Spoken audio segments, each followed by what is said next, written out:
আসসালামু আলাইকুম মুসলিম ভাই ও বোনেরা, আজকের আলোচনার বিষয় হল হায়েজ ও নেফাস সময়কালীন যেসব কাজ নিষিদ্ধ।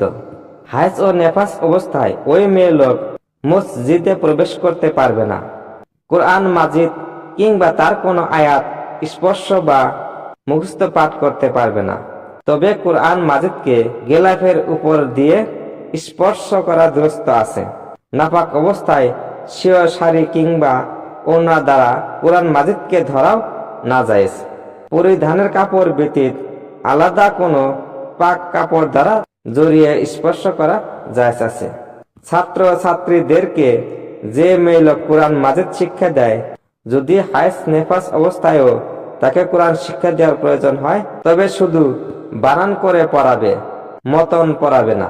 আর যদি দরকার বশত মতনও পড়াতে হয়, তবে প্রত্যেক আয়াতের অংশকে আলাদা করে পড়াবে এবং অল্প অল্প করে নিঃশ্বাস ছেড়ে ছেড়ে পড়বে, যাতে প্রতিটি অংশ যেন কোরআন মাজিদের ক্ষুদ্রতম আয়াত হতে ছোট থাকে।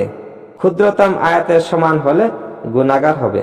আলহামদু সূরা কিংবা কোরআন মাজিদের ভিতরে উল্লেখিত কোন দোয়া, যেমন রাব্বানা আতিনা ফিদ দুনিয়া হাসানাতাও অথবা রাব্বানা জালামনা আনফুসুনা ইত্যাদিকে দোয়া নিয়তে পাঠ করা যাবে, এতে গুনাহগার হবে না। কিন্তু তেলাওয়াতের নিয়তে পাঠ করলে গুনাহগার হবে।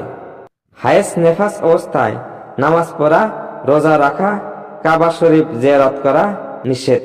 হায়েজ অবস্থায় যে কয় ওয়াক্ত নামাজ আদায় করতে না পারে, তার কাজা আদায় করতে হবে না, কিন্তু রোজার কাজা আদায় করতে হবে, এটা মাফ হবে না।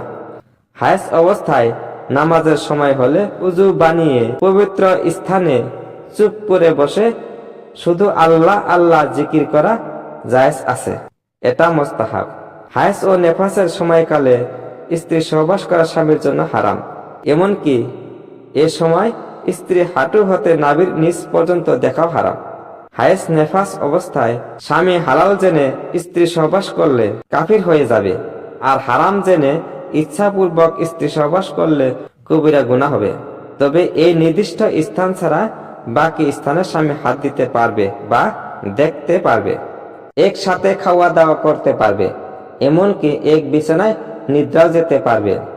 স্ত্রী নাপাকি অবস্থায় যদি স্বামী স্ত্রী সহবাস করার সুযোগ না পেয়ে যৌবনের উন্মাদনায় কামোত্তেজনায় অস্থির হয়ে অন্যত্র জিনা করে ফেলার ভয় থাকে, তখন স্ত্রী রানে বসে বা অন্য উপায়ে কামরিপু দমন করতে পারবে। ইস্তিহাজা অর্থাৎ রক্তস্রাবের বিমারিতে রোজা নামাজ উভয় করতে পারবে, কেননা ওই জাতীয় মেয়ে লোক মাজুর বলে বিবেচিত। নিফাসের সময়ও নামাজ রোজা আদায় করতে পারবে না। ভালো হলে রোজার কাজা আদায় করতে পারবে, নামাজের কাজা আদায় করতে হবে না।